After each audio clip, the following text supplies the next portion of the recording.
This fight represents a necessary evolution, a disruption of a stagnant model. But I know you, Marcus, view this through a lens of, let's call it historical preservation. Historical preservation is a polite way of saying sanity, James. Look, I'm not going to sit here and pretend the spectacle wasn't mesmerizing in a grotesque sort of way. It was a car crash we were all invited to watch in 4K resolution. But the premise of today's discussion, that this was never a fair fight, needs to be the anchor. And I don't mean it wasn't fair because of the judges or the promotion. I mean it was an existential mismatch that bordered on negligence. You had Anthony Joshua, a two-time unified heavyweight champion of the world, an Olympic gold medalist, a man who has traded leather with Vladimir Klitschko and Alexander Usyk, stepping into the ring with a Disney Channel star who decided to cosplay as a pugilist. To treat them as equivalents because they both have pulse rates and boxing gloves is an insult to the very concept of expertise. And there is the friction point. You are defining fairness through the lens of traditional athletic pedigree, the Queensberry accumulation of amateur bouts, the slow climb of the regional rankings, the paying of dues. That is a 20th century metric.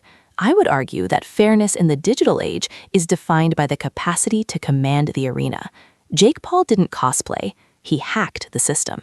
He utilized a Moneyball approach to combat sports. He identified that the skill gap, while real, could be mitigated by psychological asymmetry, resource allocation, and the sheer weight of the narrative. Was it fair in terms of resume? No. But was it fair in terms of two consenting entities engaging in a high-stakes transaction where the variables were known? Absolutely. In fact, I'd argue Paul's advantages in the metagame, the disruption of AJ's rhythm, the mental warfare, the lack of tape on him, balance the scales more than purists want to admit. That is a terrifying rationalization, James. You are essentially saying that marketing genius creates a physical equilibrium with kinetic force. It doesn't. When Anthony Joshua throws a right cross, he is generating force mechanics honed over thousands of hours of repetition against elite killers. That kinetic energy does not care about your Instagram following or your metagame. The only reason Paul survived as long as he did, or that the fight happened at all, is because we have eroded the ethical boundaries of sport in favor of the attention economy. Fairness isn't just about consent. It's about the responsibility of the sanctioning bodies to prevent sanctioned manslaughter. Putting a novice, however well-trained and wealthy, in with a heavyweight shredder like AJ is a failure of the system's primary directive, the safety of the fighter. You call it disruption. I call it the commodification of human sacrifice. Commodification of human sacrifice is poetic, Marcus. But let's look at the data. Boxing has always been a theater of the grotesque. Was it fair when Larry Holmes beat a Parkinson's-riddled Muhammad Ali? No, but the establishment sanctioned that. The difference here is that Jake Paul wasn't a victim. He was the architect. This is what fascinates me. You see a mismatch of skills. I see a convergence of technologies. Paul utilized biohacking, top-tier recovery tech, and a training camp structure that rivaled Olympic programs funded by his media empire. He collapsed the time required to become competent. We are seeing the Uberization of expertise. Just because he didn't fight in the smoky amateur halls of London doesn't mean the output wasn't viable. The fight wasn't fair because the old world, represented by AJ, didn't know how to handle an opponent who wasn't fighting for a belt, but for a clip. AJ was fighting a ghost of the sport's future, and that psychological burden is heavy. You are conflating competence with mastery. Yes, Paul collapsed the timeline to become competent. He is a competent boxer. He can throw a 1-2, he has decent footwork, but there is a canyon between competence and the elite stratosphere. Anthony Joshua has muscle memory that reacts faster than conscious thought. When we talk about this not being a fair fight, we have to look at the puncher's chance myth. We sold the public a lie that Paul had a puncher's chance, but against a defensive technician who understands range management like Joshua, that chance is statistically zero. The unfairness lies in the deception of the public. We charged people to watch a master surgeon operate on a toddler. The fact that the surgeon used a scalpel made of rubber for the first 4 rounds to extend the show doesn't make it a competitive bout. It makes it a work, an exhibition. To call it a professional fight is to degrade the record of every fighter who suffered to get there. But isn't that the ultimate cynicism? To assume AJ carried him? I prefer the optimistic view, that human potential, when unlocked by unlimited resources and singular focus, is more plastic than we thought. But let's pivot to the unfairness of the context. You mentioned the mental aspect earlier. I believe the fight was unfair to Joshua. Think about the lose-lose proposition. If AJ knocks him out in 30 seconds, the world says, so what? You beat a YouTuber. If it goes the distance, the world says, you couldn't finish a YouTuber. If he loses, his legacy is incinerated. The pressure differential was astronomical. Jake Paul entered that ring with zero pressure. He was playing with house money.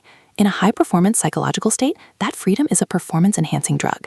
So in a strange way, the fairness was skewed against the professional because the professional had everything to lose and the amateur had everything to gain. I will concede the psychological asymmetry. The burden of expectation on Joshua was immense, but that is the burden of the crown, James. Heavyweight champions are supposed to deal with pressure. That's part of the job description. However, that psychological pressure doesn't change the density of bone or the elasticity of connective tissue. Let's go deeper into the ethics of the mismatch. We are setting a precedent where the fair fight is no longer determined by weight class and record, but by Q rating and algorithm velocity. If we follow your visionary path to its logical conclusion, we end up with matches that are physically dangerous but commercially viable. We return to the Roman Colosseum. Let's put the lion in with the Christian. It's not a fair fight, but the narrative is compelling. We moved away from that for a reason. Civilized society decided that sport requires a parity of skill to be ethical. You are advocating for a regression disguised as technological evolution. I think you're confusing regression with democratization. The gatekeepers, the promoters, the sanctioning bodies have held a monopoly on who fights who for a century, often to the detriment of the fans. How many great fights did we miss because of network rivalries? Decades of unfair politics. Jake Paul bypassed the politics. And regarding your Colosseum analogy, the Colosseum was the center of civic life. It was where the narrative of the empire was told. We are simply moving that narrative to the digital space. Was it fair? Maybe not in the Queensberry sense.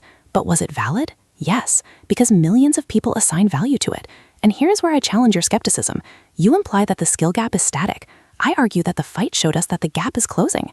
Paul landed shots. He survived rounds. He didn't look like a man who had never boxed. He looked like a prospect.